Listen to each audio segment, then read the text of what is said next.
Hello everyone, let's talk about simple past. We use simple past to talk about past events. We use it with yesterday, last week, last year, last month. To talk about past events. You see, we have an example. Yesterday, I studied English. Last week, I was in Canada. I bought my phone 2 months ago. Simple past muri make tuyikoresha turiko tuvuga ibintu vyaheze. Turakunda kuyikoresha turiko tuvuga ejo haheze, last week, la semaine passée, last month, last year, le mois, l'année passée. So, how to conjugate verbs in simple past? We have two categories of verbs. We have regular verbs and irregular verbs. Muri simple past dufise amakategori abiri y'amaverb. Regular verbs n'ama irregular verbs. Reka duhere kuri regular verbs because we have the rules. Turafise amaregre ingene du conjugate regular verbs in simple past. We normally add ed. You see?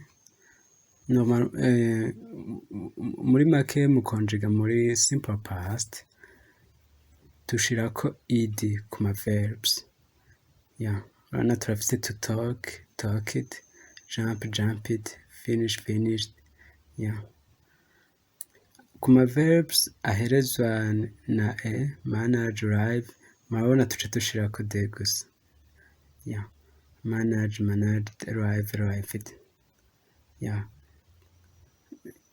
Ku ma verb aherezwa na y turayikurako y tugashirako ied, ied in English. Study, studied, hurry, hurried. You see, he studied French. Aya niyo ma rules. Turafise mu gihe tuba dufise voyelle plus consonne ku ma verbs like stop, to stop, to plan. Murabona yuko twongerako ya ed nka kumwe twabona dusanzwe tubigira ariko tukadubla iyo consonne ibihereza. Mugabo urabona aha munsi kuri play ahantu herezwa y baratubara bati don't double, play, played, stay, stayed. These are rules for regular verbs. They are called regular kuko zirafise ama rules. We have irregular verbs. Navuga ziri irregiriye zitagira rules. Nkiriko ndavuga naho zidafise rules, donc zidafise amaregre, kuri simple past bitandukanye na simple present hamwe twabona yuko kuri he, she, it dushirako hamwe es, ahandi hagira igihinduka, ahandi hoho it is just the subject in that form. Ni ukuvuga sujet et la forme. Wamaze kubibona uti simple past ni talked, umenye yuko guhera kuri I, you, he, she, it, we, they vyose nta gihinduka.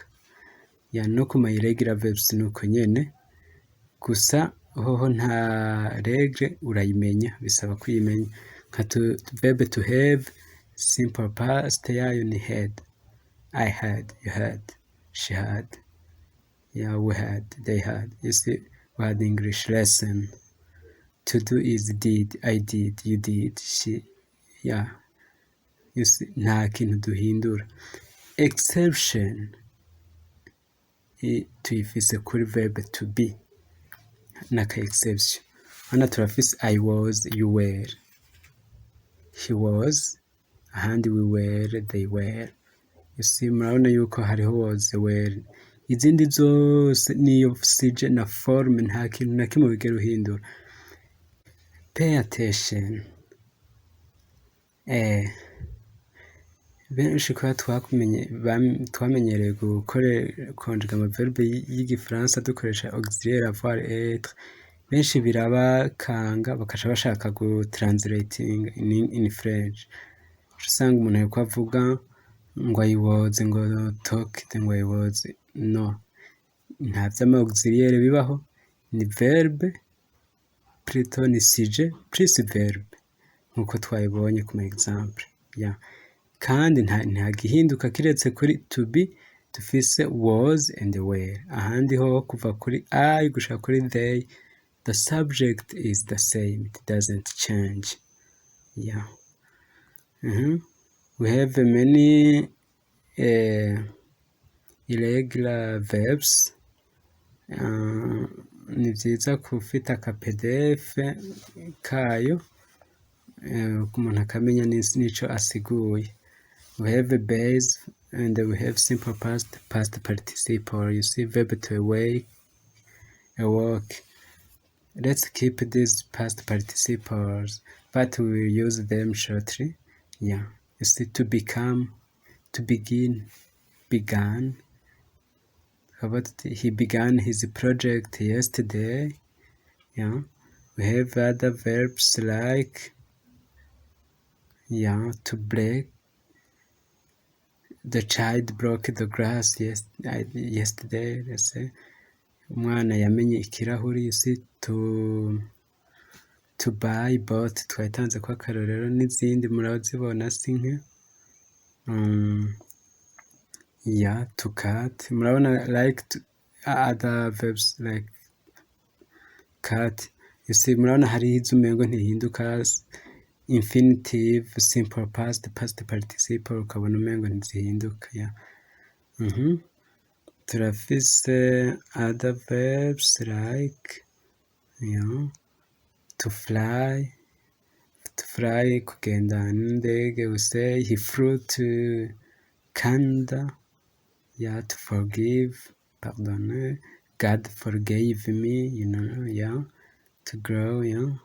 We have many other verbs like to hold, to keep. We have other verbs like to know, knew. To leave, left. I left the country in. To make, made. You see, to lose, lost. I lost my keys, perdre.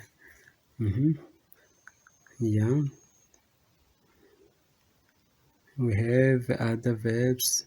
Ni vyiza ko uja uraziraba ukazisoma ukamenya nico zisiguye, ugashobora no kuzikoresha mu ma sentences. To sleep, to speak, spoke, to speak, murayizi je crois. To stand, to think, to throw, jeter. To wake, walk.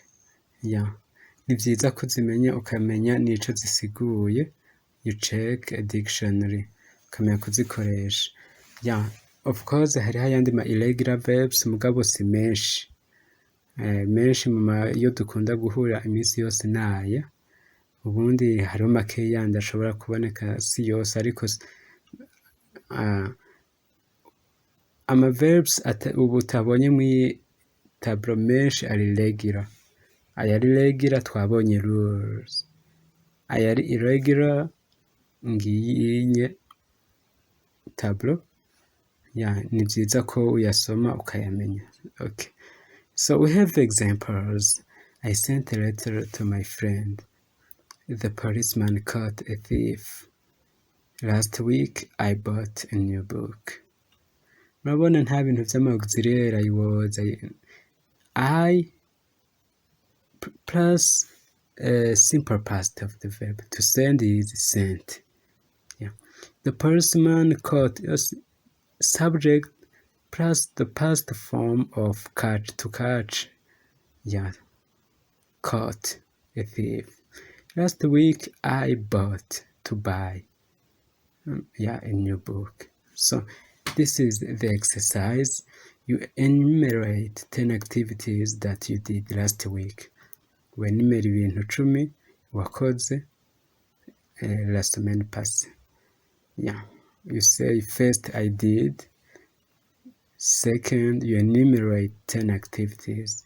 Okay, thank you. This is the end.